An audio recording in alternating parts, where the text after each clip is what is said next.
All right, welcome back. This is part 3 of Hope Corps' core concepts in global health.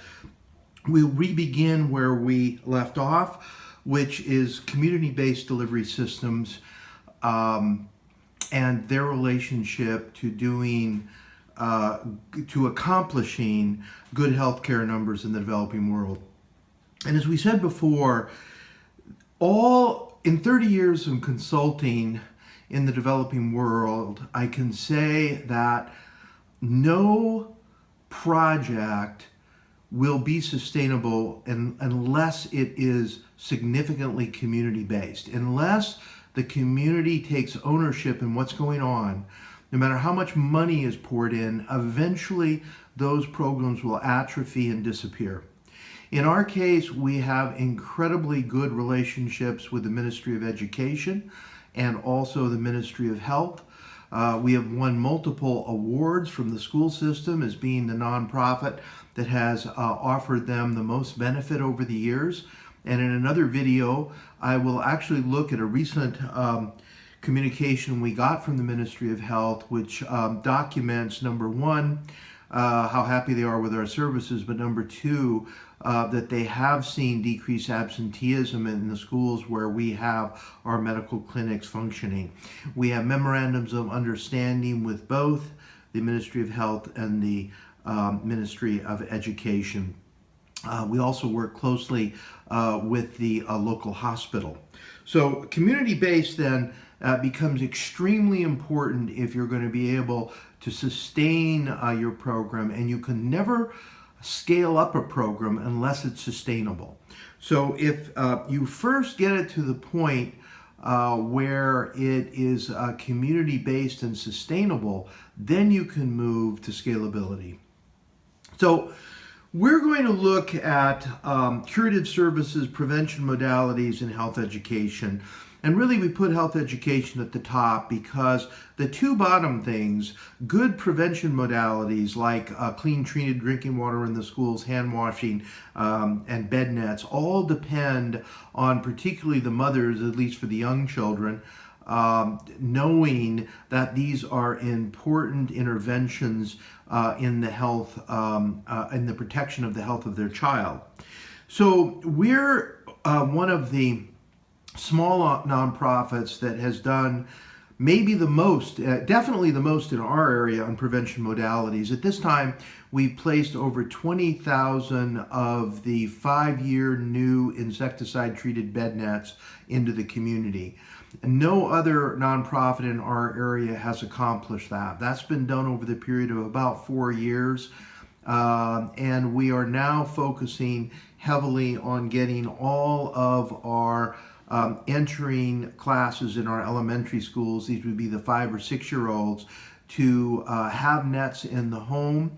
We bring the parents in for malaria education so that they understand the importance of placing their children under nets.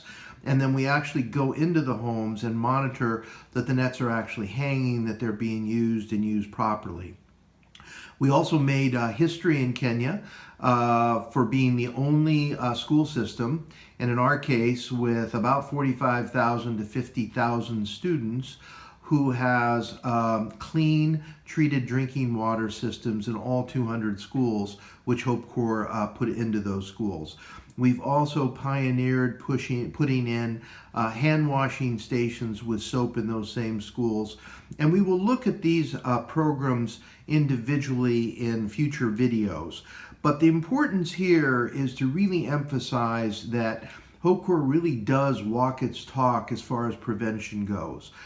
We have been a model in our area for doing that. And in 30 years of consulting, there is frequently a lot of talk about prevention, but frequently little is done, as is the case in health education. Most of the things that people do are focusing on curative services, will certainly have their place, and in the next video we're going to go into detail about the relationship of curative services versus public health services in developing world communities. So we will get back to that.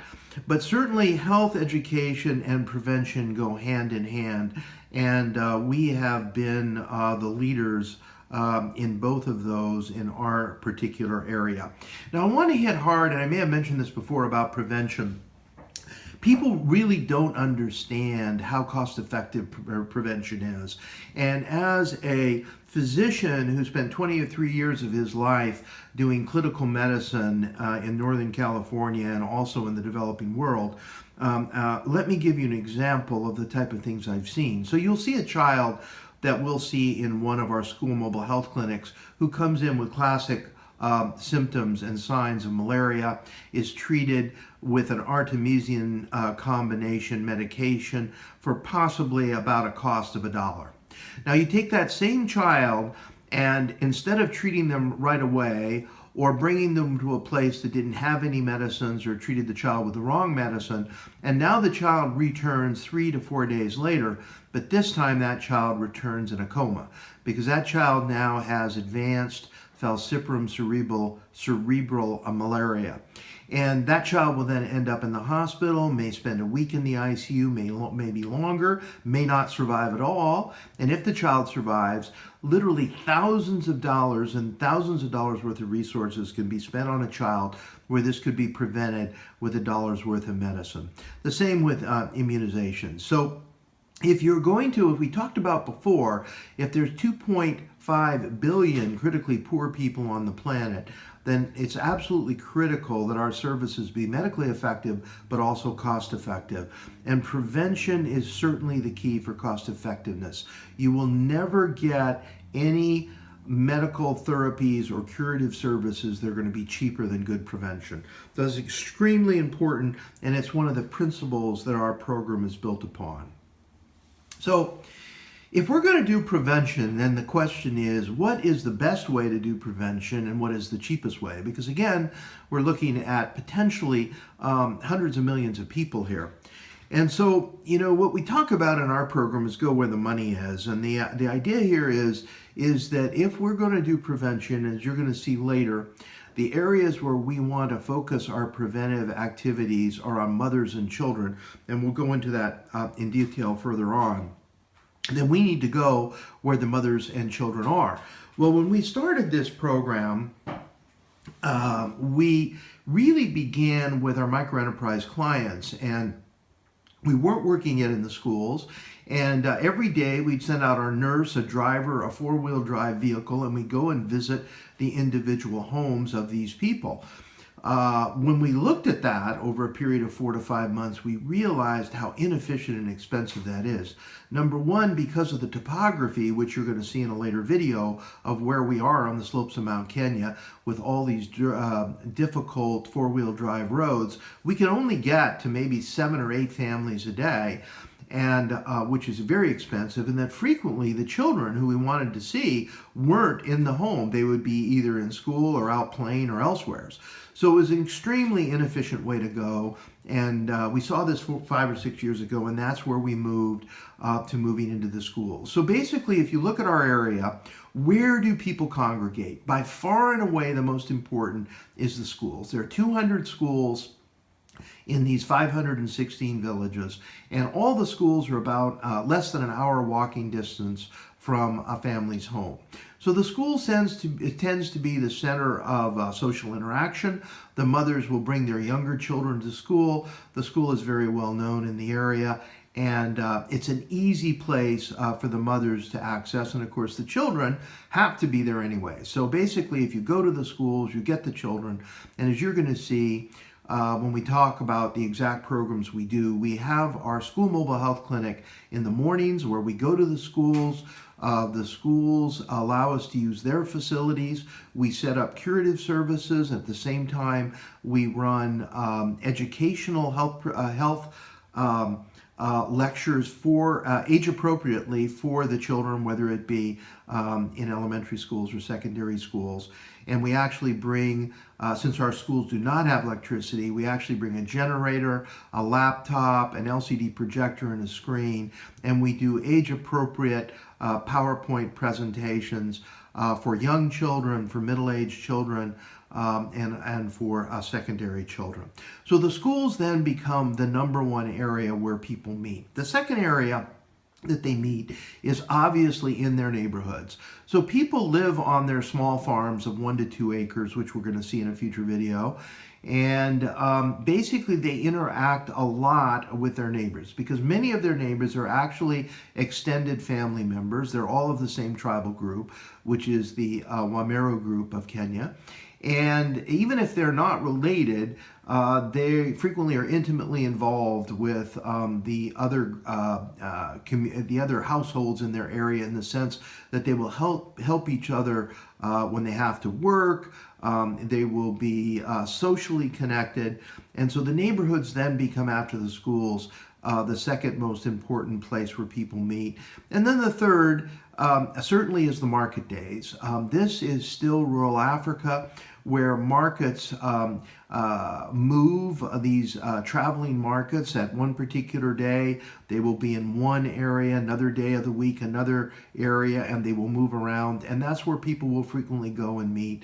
And that's certainly an important place for us to be. And we do have a strong market day program, as well as a neighborhood clinic program, which we'll talk about again in the future. And the fourth, and it is churches, and that people do. The Kenyans are very religious. They do go to church on Sunday. It is very important in their community to do that. And we have partnered with a number of the churches to be sure that we can use their services and give health education to their congregation. So that's also very important. So going where the money goes really simply means that we are not going to be in a clinic. We are not going to be in a private office. We're not going to be in a hospital. We're going to take all of our services and go to where the people are, go where the money is. And that's where the mothers and children are. That's where we want to do our prevention. Another thing people don't realize is that's extremely cost effective. We don't build any hospitals. We don't build any clinics. We actually use the facilities when in the school system. So there isn't any brick and mortar cost. We rent offices. We obviously have an office, and we have a small one-room clinic where we will refer sick children back to us. But basically we have no brick and mortar costs. Our rents are low. And we do all our work in the field, whether it be in the neighborhoods, the schools, and also teaching in the market days and in the churches. So a very important principle of doing public health in the developing world is not attempting to do it from clinics or hospitals, but going to where the people are. You know, in 30 years of looking at clinics and working in hospitals in the developing world, I can tell you how underutilized they usually are, and then when people go to those clinics, it's never for prevention. They always have a significant, usually medical problem, because first of all, they're worried. They're worried about the health of themselves or their loved ones, and they're also worried about the cost of what this will do to them financially. So they tend only to come to clinics and hospitals when they're very ill. And this is very similar to what I saw in the United States. Despite the fact that we are a developed world country, most of the people coming in and seeing us come when they actually have an acute clinical problem. So as we've talked about, we are heavily school-based. We run our school children program in the morning, whether it be in elementary school or secondary school, where we do our health-based education and curative services. And again, we'll talk about that in detail. And then in that same school in the afternoon, the schools have allowed us to use their facilities to educate and to treat all the mothers that are in that particular school's catchment area and their preschool children. So this is where in the afternoons we see the mothers and the preschool children. All those preschool children will eventually go to this school. And in the morning we will see and educate and do preventative services for the actual school children. We will go to the market days where we have basically a boombox and a tent. We do HIV testing. We do blood pressure testing. We talk about our health hotline, which again, we'll talk about in another video. That's a very important way to make our presence known in the community. And we are in all the major market days in this particular area. We also attend community events when they occur. These would be things like Hand Washing Day, World's Malaria Day, celebrate the African Mother and Child Day, different events that occur.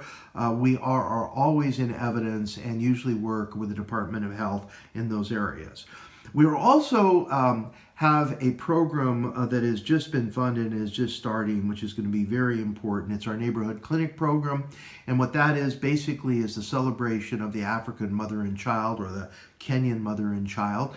And we will discuss that also in detail in the future. But basically what it is, if you at least come from the United States, it is like a health Tupperware party. Basically, we go to a woman who has been part, that we know has worked with us or has been part of our microenterprise bank, and we basically rent her facilities in Goodwill for an afternoon.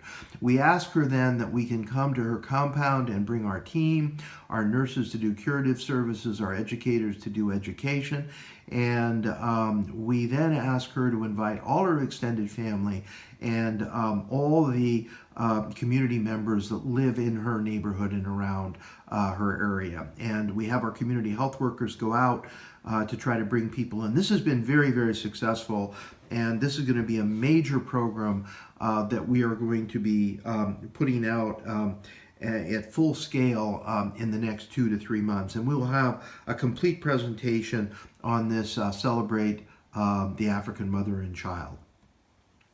So what we're going to do is we are going to look, or what we have done is look very closely at what are the drivers of good health indices in the developing world, the drivers of good life expectancies, the drivers of low infant mortality, the drivers of high under 5 child survival. What are the things that really drive those numbers? And personally, in my own research, I've done a lot of work looking into those. And we will do a number of presentations on that particular concept. But for the moment, if we cut to the chase, what basically there is good evidence to show is that in the developing world, there are certain what I'm going to call child survival technologies. These certainly affect the child, and some of them also affect the health of the mothers. And these are extremely effective, medically effective. Compared to other medical services, they're extremely cheap, and they're certainly available to us to be brought into the developing world. These are things like vaccines, simple antibiotics, oral rehydration therapy, protein supplementation in children, the growth monitoring of children, child spacing to protect the child and the mother, good prenatal care and perinatal care and education, treated bed nets in our area for malaria, along with clean water and soap for better hygiene, the emphasis on breastfeeding, and of course, the emphasis on family planning, allowing a woman to control her own fertility. Getting back again to these 2050 and the fact that 39% of the children in the world will be in Kenya, and will be in Africa, and that we're basically going to have to supply services for those children, those families. So we never want to do just mortality reduction interventions, because that will only throw kerosene onto this particular problem. What we really need to do is combine mortality reduction interventions with fertility reduction modalities, and that's why family planning then becomes so incredibly important. So let's pause here. This is a good break point.